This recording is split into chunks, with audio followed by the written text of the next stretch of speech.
ये कहानी है सिड की। सिड मुंबई में रहने वाला एक कॉलेज स्टूडेंट है। उसे अपनी जिंदगी को लेकर कोई फिक्र नहीं है।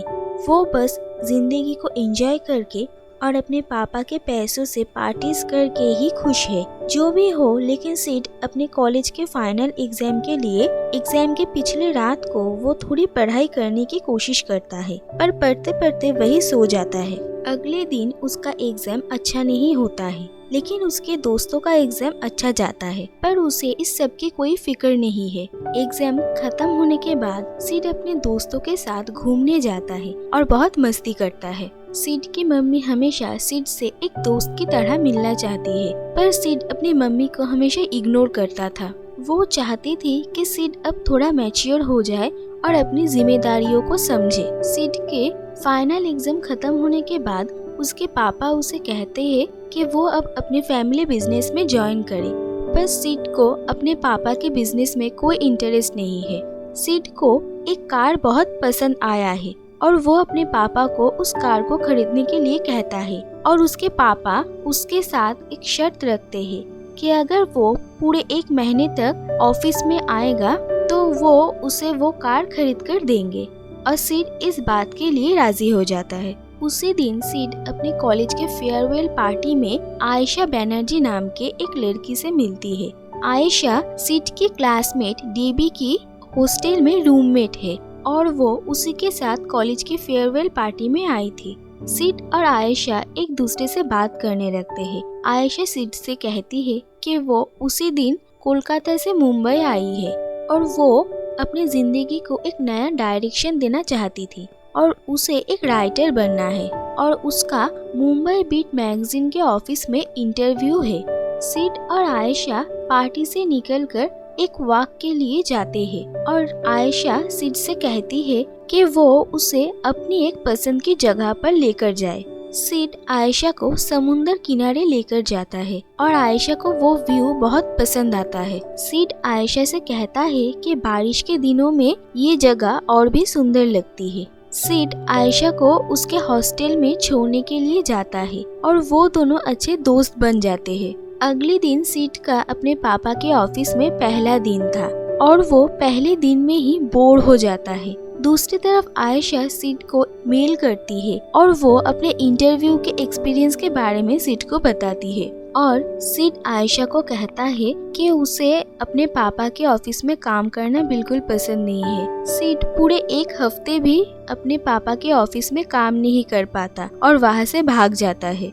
उसके बाद आयशा अपने लिए एक छोटा सा अपार्टमेंट रेंट में लेती है। सिड और उसके सारे दोस्त आयशा के अपार्टमेंट को सजाने में उसकी मदद करते हैं। आयशा सिड के साथ अपना बर्थडे मनाती है। सिड आयशा से कहता है कि वो दोनों कितने अच्छे दोस्त हैं और वो दोनों अच्छे कपल भी बन सकते हैं, पर आयशा सिड से कहती है कि उसमें अभी भी बचपना है और वो एक ऐसा पार्टनर चाहती है जो मैच्योर हो, जिसका खुद का कोई गोल हो और जिसका ओपिनियन आयशा के साथ मैच हो, जो कि बिल्कुल सिड के ऑपोजिट है। उसके बाद आयशा अपने फाइनल इंटरव्यू के लिए ऑफिस जाती है और वो मुंबई बीट मैगजीन के चीफ एडिटर कबीर चौधरी से मिलती है। आयशा सिड को फोन करके कहती है कि उसे जॉब मिल गया है और उसी दिन सिड का रिजल्ट आने वाला था। सिड के बाकी सारे दोस्त पास हो जाते हैं और सब अपने अपने रिजल्ट से खुश भी होते हैं, पर सिड पास नहीं हो पाता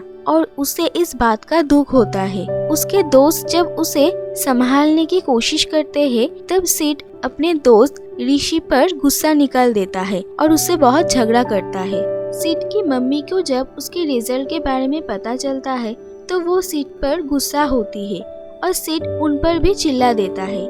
सिड के पापा जब उसे अपने मम्मी से माफी मांगने के लिए कहते हैं, तब सिड उनके साथ भी बदतमीजी से बात करता है और उसके पापा गुस्से में आकर उसे कहते हैं कि अगर उसे इस घर में रहना है तो उनके हिसाब से चलना पड़ेगा, और सिड गुस्से में अपना सामान लेकर घर से निकल जाता है। रात को वो आयशा के घर में जाता है और उससे रिक्वेस्ट करता है कि उसे उसके घर में थोड़े दिनों के लिए रहने दे।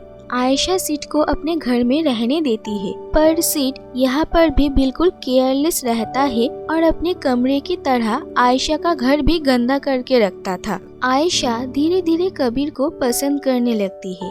वो एक आर्टिकल लिखती है और उस आर्टिकल को कबीर को पढ़ने के लिए देना चाहती थी, पर कबीर उस आर्टिकल को पूरी तरह से इग्नोर करता है और आयशा इस बात पर नाराज हो जाती है। घर लौटकर वो देखती है कि उसका घर बिल्कुल बिखरा पड़ा हुआ है और वो इस बात का गुस्सा सिड के ऊपर निकालती है और रात को घर से बाहर निकल जाती है। सिड आयशा को बहुत फोन करता है पर वो फोन नहीं उठाती। सुबह आकर आयशा देखती है कि सिड ने पूरा घर साफ करके रखा है।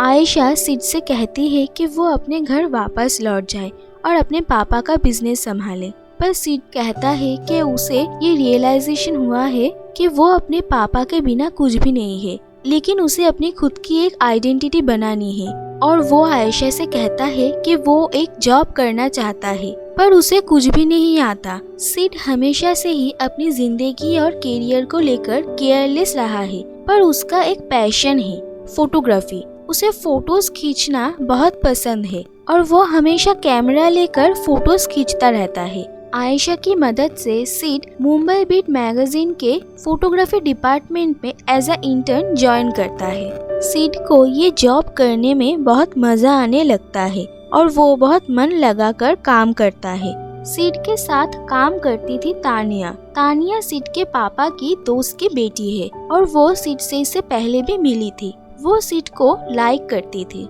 इसी बीच कबीर आयशा को अपने मैगजीन के लिए एक कॉलम लिखने के लिए कहता है और आयशा को पता चलता है कि कबीर ने उसके आर्टिकल पढ़ा था और आयशा बहुत खुश हो जाती है। कबीर और आयशा एक दूसरे को डेट करने लगते हैं, पर आयशा को थोड़े दिनों में ही समझ आ जाता है कि कबीर और उसके बीच कुछ ज्यादा मेल नहीं है और उनका रिश्ता ज्यादा दिनों के लिए नहीं चल पाएगा। और दूसरी तरफ सिड का जॉब उसे धीरे धीरे रिस्पॉन्सिबल, हार्डवर्किंग और प्रोडक्टिव बनाता है। एक दिन क्लब जाकर सिड ऋषि से मिलता है और उससे अपने बिहेवियर के लिए माफी मांगता है और उन दोनों में फिर से दोस्ती हो जाती है। एक दिन सिड अपनी मम्मी से मिलने के लिए जाता है। उस वक्त उसकी मम्मी सिड के ही बचपन की फोटोग्राफ्स देख रही थी और उनसे ही सिड को पता चलता है कि उसके पापा को भी फोटोग्राफी का बहुत शौक था और उन्हें जब भी काम से फुर्सत मिलता था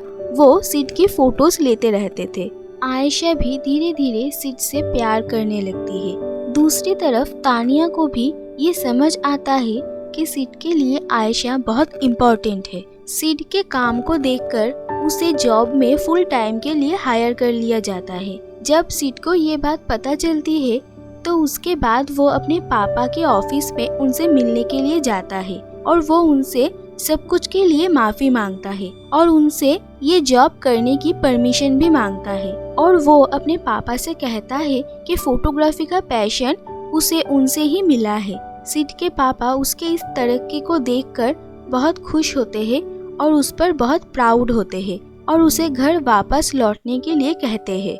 आयशा को जब सिड के जाने के बारे में पता चलता है तो वो बहुत दुखी हो जाती है। सिड को ये बात पता नहीं था कि आयशा उससे प्यार करती है और वो आयशा के बिहेवियर को देखकर कंफ्यूज हो जाता है और उसके मम्मी पापा उसे लेने के लिए वहाँ आते हैं और वो उनके साथ चला जाता है।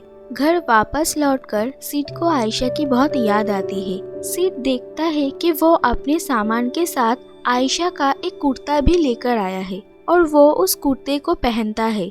अगले दिन सुबह मुंबई बीट मैगजीन का लेटेस्ट इशू सिड के हाथ में आता है और वो अपना ही लिया हुआ फोटो उसमें देखकर बहुत खुश हो जाता है और वो आयशा का लिखा हुआ कॉलम भी पढ़ता है। आयशा के कॉलम का नाम था new girl in the city और उसने उस कॉलम में मुंबई शहर में आकर कैसे इस शहर में एडजस्ट किया उस एक्सपीरियंस के बारे में लिखा था और उसने एक स्पेशल फ्रेंड के बारे में भी लिखा था जो इस शहर में आने के बाद उसे पहले दिन ही मिला था और वो उस दोस्त को इस शहर का दिया हुआ उसका बेस्ट गिफ्ट मानती है।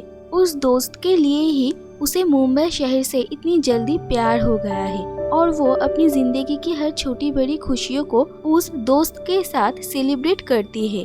अगर वो दोस्त उसकी जिंदगी में ना होते तो शायद उसके ये सारे पल इतने खास ना होते। वो दोस्त उसके लिए कितना मायने रखता है उसने ये भी बताया है, पर उसने उस दोस्त का कोई नाम नहीं कहा। ये कॉलम पढ़कर सिड को समझ आता है कि आयशा उसी के बारे में बात कर रही है और वो बारिश के मौसम में ही आयशा से मिलने के लिए जाता है और वो आयशा को उसी जगह पर मिलता है जिस समुंदर के पास वो आयशा को पहली रात को लेकर गया था। और वो आयशा को कहता है कि वो उससे प्यार करता है और आयशा भी उससे कहती है कि वो भी उससे प्यार करती है और वो दोनों एक साथ खुश होते हैं।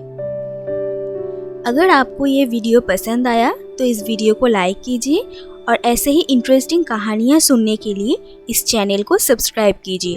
Thank you for watching.